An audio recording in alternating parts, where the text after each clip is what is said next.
Tara at magtatanim tayo ng alugbati. Ayan guys, so yung una kong tanim, malago na siya. Marami na siyang dahon. Dumaan kasi kami sa alugbati, sa Balintawak guys. Kaya bumili kami ng alugbate. Ano ba ito? Lagi na lang nabubulol, nakakainis. Hindi ko na uulitin guys yung mga sinabi ko kasi nga nakakainis na. Kasi nga paulit-ulit ayoko ng ganun.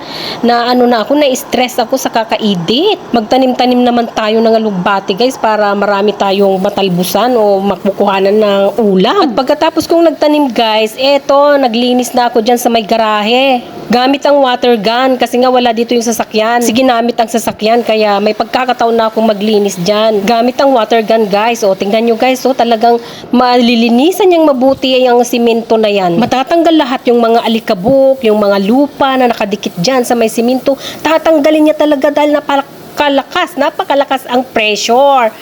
Hay, nabubulol na naman talaga ako. Nakakainis talaga. Lagi na lang ako nabubulol. At napakatipid sa tubig talaga guys. Ilang timba lang yung nagamit ko dyan guys. At saka, alam nyo ba kung saan ako kumuha ng tubig?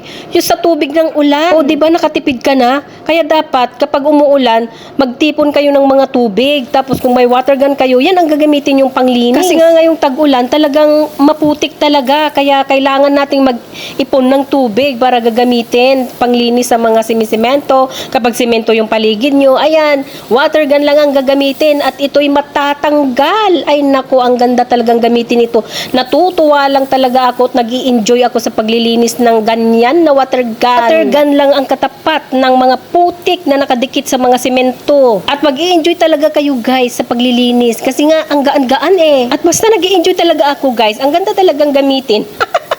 Rechargeable yan guys, kaya matipid sa kuryente. Oo, parang nagcha-charge ka lang ng cellphone, ganun.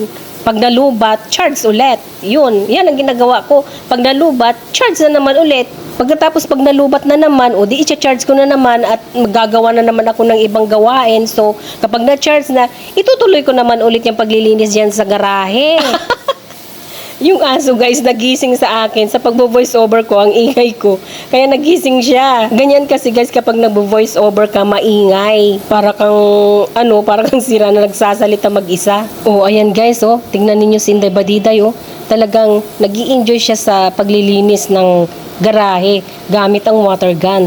Nakakatuwa lang kasi parang naglalaro ka lang. Ayan, at concentrate talaga si Inday Badiday sa kanyang paglilinis. At ayan, at patapos na. Hanggang dito lang ang aking vlog. Sana nagustuhan ninyo.